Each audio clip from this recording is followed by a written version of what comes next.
مسلمانوں کہو کہ ہم ایمان لائے اللہ پر اور اس ہدایت پر جو ہماری طرف نازل ہوئی ہے اور جو ابراہیم، اسماعیل، اسحاق، یعقوب اور اولاد یعقوب کی طرف نازل ہوئی تھی، اور جو موسیٰ اور عیسیٰ اور دوسرے تمام پیغمبروں کو ان کے رب کی طرف سے دی گئی تھی۔ ہم ان کے درمیان کوئی تفریق نہیں کرتے اور ہم اللہ کے مسلم ہیں۔ ہم ان کے درمیان کوئی تفریق نہیں کرتے۔ پیغمبروں کے درمیان تفریق نہ کرنے کا مطلب یہ ہے کہ ہم ان کے درمیان اس لحاظ سے فرق نہیں کرتے کہ فلاں حق پر تھا اور فلاں حق پر نہ تھا، یا یہ کہ ہم فلاں کو مانتے ہیں اور فلاں کو نہیں مانتے۔ ظاہر ہے کہ خدا کی طرف سے جتنے پیغمبر بھی آئے ہیں سب کے سب ایک ہی صداقت اور ایک ہی راہ راست کی طرف بلانے آئے ہیں، لہذا جو شخص صحیح معنی میں حق پرست ہے اس کے لیے تمام پیغمبروں کو برحق تسلیم کیے بغیر چارہ نہیں۔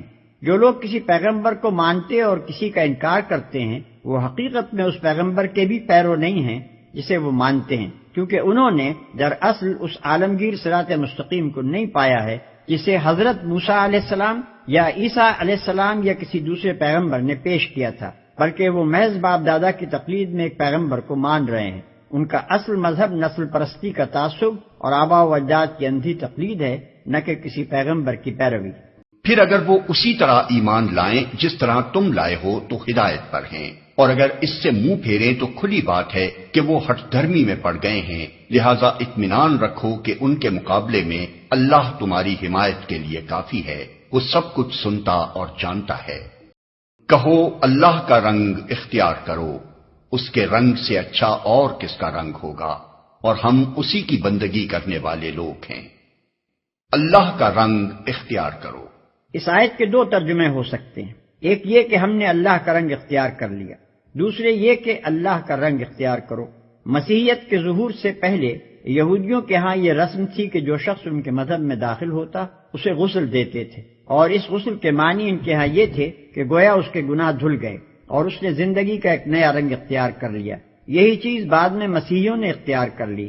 اس کا اصطلاحی نام ان کے ہاں استباغ بالتسمہ ہے، اور یہ استباغ نہ صرف ان لوگوں کو دیا جاتا ہے جو ان کے مذہب میں داخل ہوتے ہیں بلکہ بچوں کو بھی دیا جاتا ہے۔ اسی کے متعلق قرآن کہتا ہے کہ اس رسمی استباغ میں کیا رکھا ہے، اللہ کا رنگ اختیار کرو جو کسی پانی سے نہیں چڑھتا بلکہ اس کی بندگی کا طریقہ اختیار کرنے سے چڑھتا ہے۔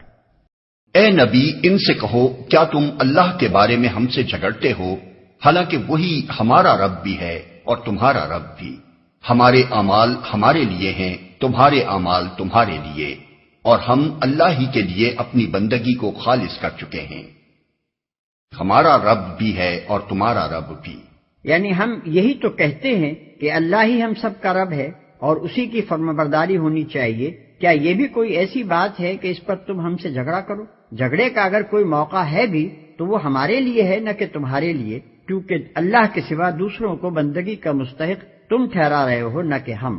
اتحاجوننا فی اللہ کا ایک ترجمہ یہ بھی ہو سکتا ہے کہ کیا تمہارا جھگڑا ہمارے ساتھ فی سبیل اللہ ہے؟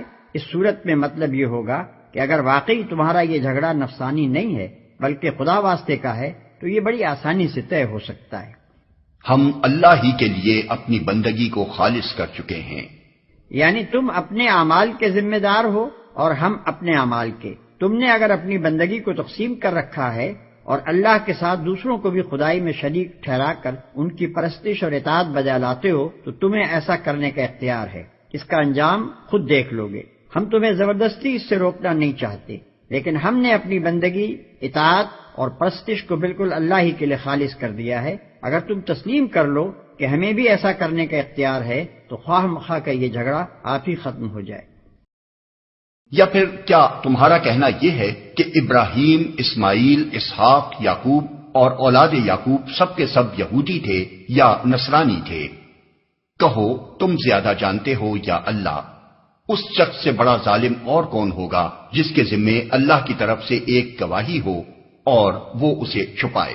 تمہاری حرکات سے اللہ غافل تو نہیں ہے۔ تم زیادہ جانتے ہو یا اللہ۔ یہ خطاب یہود و نصارہ کے ان جاہل عوام سے ہے جو واقعی اپنے نزدیک یہ سمجھتے تھے کہ یہ جلیل القدر انبیاء سب کے سب یہودی یا عیسائی تھے۔ تمہاری حرکات سے اللہ غافل تو نہیں ہے۔ یہ خطاب ان کے علماء سے ہے جو خود بھی اس حقیقت سے ناواقف نہ تھے کہ یہودیت اور عیسائیت اپنی موجودہ خصوصیات کے ساتھ بہت بعد میں پیدا ہوئی ہیں، مگر اس کے باوجود وہ حق کو اپنے ہی فرقوں میں محدود سمجھتے تھے اور عوام کو اس غلط فہمی میں مبتلا رکھتے تھے کہ انبیاء کے مدتوں بعد جو عقیدے، جو طریقے اور جو اجتہادی ضابطے اور قاعدے ان کے فقہا، صوفیہ اور متکلمین نے وضع کیے، انہی کی پیروی پر انسان کی فلاح اور نجات کا مدار ہے۔ ان علماء سے جب پوچھا جاتا تھا کہ اگر یہی بات ہے تو حضرت ابراہیم، اسحاق، یعقوب وغیرہ انبیاء علیہم السلام آخر تمہارے ان فرقوں میں سے کس سے تعلق رکھتے تھے، تو وہ اس کا جواب دینے سے گریز کرتے تھے، کیونکہ ان کا علم انہیں یہ کہنے کی تو اجازت نہ دیتا تھا کہ ان بزرگوں کا تعلق ہمارے ہی فرقے سے تھا، لیکن اگر وہ صاف الفاظ میں یہ مان لیتے کہ یہ انبیاء نہ یہودی تھے نہ عیسائی، تو پھر ان کی حجت ہی ختم ہوئی جاتی تھی۔ وہ کچھ لوگ تھے جو گزر چکے، ان کی کمائی ان کے لیے تھی اور تمہاری کمائی تمہارے لیے، تم سے ان کے اعمال کے متعلق سوال نہیں ہوگا۔ نادان لوگ ضرور کہیں گے انہیں کیا ہوا کہ پہلے یہ جس قبلے کی طرف رخ کر کے نماز پڑھتے تھے اس سے یکا یک پھر گئے۔ اے نبی ان سے کہو مشرق اور مغرب سب اللہ کے ہیں، اللہ جسے چاہتا ہے سیدھی راہ دکھا دیتا ہے، اس سے یکا یک پھر گئے۔ نبی صلی اللہ علیہ وسلم ہجرت کے بعد مدینہ طیبہ میں 16 یا 17 مہینے تک بیت المقدس کی طرف رخ کر کے نماز پڑھتے رہے، پھر کعبے کی طرف منہ کر کے نماز پڑھنے کا حکم آیا، جس کی تفصیل آگے آتی ہے۔ اللہ جسے چاہتا ہے سیدھی راہ دکھا دیتا ہے۔ یہ ان نادانوں کے اعتراض کا پہلا جواب ہے۔ ان کے دماغ تنگ تھے، نظر محدود تھی، سمت اور مقام کے بندے بنے ہوئے تھے۔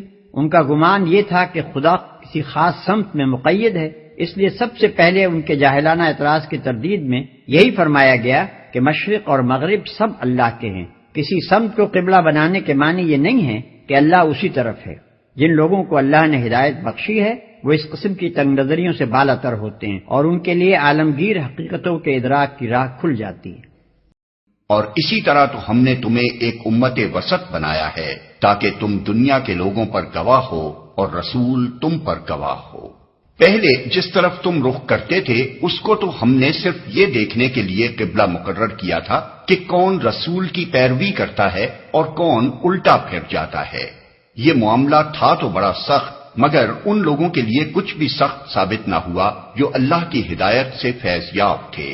اللہ تمہارے اس ایمان کو ہرگز ضائع نہ کرے گا، یقین جانو کہ وہ لوگوں کے حق میں نہایت شفیق و رحیم ہے، اور رسول تم پر گواہ ہو۔ یہ امت محمد صلی اللہ علیہ وسلم کی امامت کا اعلان ہے۔ اسی طرح کا اشارہ دونوں طرف، اللہ کی اس رہنمائی کی طرف بھی جس سے محمد صلی اللہ علیہ وسلم کی پیروی قبول کرنے والوں کو سیدھی راہ معلوم ہوئی اور وہ ترقی کرتے کرتے اس مرتبے پر پہنچے کہ امت وسط قرار دیے گئے، اور تحویل قبلہ کی طرف بھی کہ نادان اسے محض ایک سمت سے دوسری سمت کی طرف پھرنا سمجھ رہے ہیں، حالانکہ دراصل بیت المقدس سے کعبے کی طرف سمت قبلہ کا پھرنا یہ معنی رکھتا ہے کہ اللہ نے بنی اسرائیل کو دنیا کی پیشوائی کے منصب سے باضابطہ معزول کیا اور امت محمدیہ صلی اللہ علیہ وسلم کو اس پر فائز کر دیا۔ امت وسط کا لفظ اس قدر وسیع معنویت اپنے اندر رکھتا ہے کہ کسی دوسرے لفظ سے اس کے ترجمے کا حق ادا نہیں کیا جا سکتا۔ اس سے مراد ایک ایسا اعلیٰ اور اشرف گروہ ہے جو عدل و انصاف اور توسط کی روش پر قائم ہو، جو دنیا کی قوموں کے درمیان صدر کی حیثیت رکھتا ہو، جس کا تعلق سب کے ساتھ یکساں حق اور راستی کا تعلق ہو اور ناحق ناروا تعلق کسی سے نہ ہو۔ پھر یہ جو فرمایا کہ تمہیں امت وسط اس لیے بنایا گیا ہے کہ تم لوگوں پر گواہ ہو اور رسول تم پر گواہ ہو، تو اس سے مراد یہ ہے کہ آخرت میں جب پوری نوع انسانی کا اکٹھا حساب لیا جائے گا، اس وقت رسول ہمارے ذمہ دار نمائندے کی حیثیت سے تم پر گواہی دے گا کہ فکر صحیح اور عمل صالح اور نظام عدل کی جو تعلیم ہم نے اسے دی تھی وہ اس نے تم کو بے کم و کاست پوری کی پوری پہنچا دی اور عملاً اس کے مطابق کام کر کے دکھا دیا۔ اس کے بعد رسول کے قائم مقام ہونے کی حیثیت سے تم کو عام انسانوں پر گواہ کی حیثیت سے اٹھنا ہوگا اور یہ شہادت دینی ہوگی کہ رسول نے جو کچھ تمہیں پہنچایا تھا وہ تم نے انہیں پہنچانے میں، اور جو کچھ رسول نے تمہیں دکھایا تھا وہ تم نے انہیں دکھانے میں اپنی حد تک کوئی کوتاہی نہیں کی۔ اس طرح کسی شخص یا گروہ کا اس دنیا میں خدا کی طرف سے گواہی کے منصب پر مامور ہونا ہی در حقیقت اس کا امامت اور پیشوائی کے مقام پر سرفراز کیا جانا ہے۔ اس میں جہاں فضیلت اور سرفرازی ہے وہیں ذمہ داری کا بہت بڑا بار بھی ہے۔ اس کے معنی یہ ہے کہ جس طرح رسول اللہ صلی اللہ علیہ وسلم اس امت کے لیے خدا ترسی، راست روی، عدالت اور حق پرستی کی زندہ شہادت بنے، اسی طرح اس امت کو بھی تمام دنیا کے لیے زندہ شہادت بننا چاہیے، حتیٰ کہ اس کے قول اور عمل اور برتاؤ ہر چیز کو دیکھ کر دنیا کو معلوم ہو کہ خدا ترسی اسی کا نام ہے۔ راست روی یہ ہے، عدالت اس کو کہتے ہیں، اور حق پرستی ایسی ہوتی ہے۔ پھر اس کے معنی یہ بھی ہیں کہ جس طرح خدا کی ہدایت ہم تک پہنچانے کے لیے رسول اللہ صلی اللہ علیہ وسلم کی ذمہ داری بڑی سخت تھی، حتیٰ کہ اگر وہ اس میں ذرا سی کوتاہی بھی کرتے تو خدا کے ہاں ماخوذ ہوتے، اسی طرح دنیا کے عام انسانوں تک اس ہدایت کو پہنچانے کی نہایت سخت ذمہ داری ہم پر عائد ہوتی ہے۔ اگر ہم خدا کی عدالت میں واقعی اس بات کی شہادت نہ دے سکے کہ ہم نے تیری ہدایت جو تیرے رسول کے ذریعے سے ہمیں پہنچی تھی تیرے بندوں تک پہنچا دینے میں کوتاہی نہیں کی ہے، تو ہم بہت بری طرح پکڑے جائیں گے، اور یہی امامت کا فخر ہمیں وہاں لے ڈوبے گا۔ ہماری امامت کے دور میں ہماری واقعی کوتاہیوں کے سبب سے خیال اور عمل کی جتنی گمراہیاں دنیا میں پھیلی ہیں اور جتنے فساد اور فتنے خدا کی زمین میں برپا ہوئے ہیں، ان سب کے لیے ائمہ شر اور شیاطین انس و جن کے ساتھ ہم بھی ماخوذ ہوں گے۔ ہم سے پوچھا جائے گا کہ جب دنیا میں معصیت، ظلم اور گمراہی کا یہ طوفان برپا تھا تو تم کہاں مر گئے تھے؟ اور کون الٹا پھر جاتا ہے؟ یعنی اس سے مقصود یہ دیکھنا تھا کہ کون لوگ ہیں جو جاہلیت کے تعصبات اور خاک و خون کی غلامی میں مبتلا ہیں، اور کون ہیں جو ان بدشوں سے آزاد ہو کر حقائق کا صحیح ادراک کرتے ہیں۔ ایک طرف اہل عرب اپنے وطنی و نسلی فخر میں مبتلا تھے، اور عرب کے کعبے کو چھوڑ کر باہر کے بیت المقدس کو قبلہ بنانا ان کی اس قوم پرستی کے بت پر ناقابل برداشت ضرب تھا۔ دوسری طرف بنی اسرائیل اپنی نسل پرستی کے غرور میں پھنسے ہوئے تھے، اور اپنے آبائی قبلے کے سوا کسی دوسرے قبلے کو برداشت کرنا ان کے لیے محال تھا۔ ظاہر ہے کہ یہ بت جن لوگوں کے دلوں میں بسے ہوئے ہوں، وہ اس راستے پر کیسے چل سکتے تھے جس کی طرف اللہ کا رسول انہیں بلا رہا تھا؟ اس لیے اللہ نے ان بت پرستوں کو سچے حق پرستوں سے الگ چھانٹ دینے کے لیے پہلے بیت المقدس کو قبلہ مقرر کیا، تاکہ جو لوگ عربیت کے بت کی پرستش کرتے ہیں وہ الگ ہو جائیں۔ پھر اس قبلے کو چھوڑ کر کعبے کو قبلہ بنایا، تاکہ جو اسرائیلیت کے پرستار ہیں وہ بھی الگ ہو جائیں۔ اس طرح صرف وہ لوگ رسول کے ساتھ رہ گئے جو کسی بت کے پرستار نہ تھے، محض خدا کے پرستار تھے۔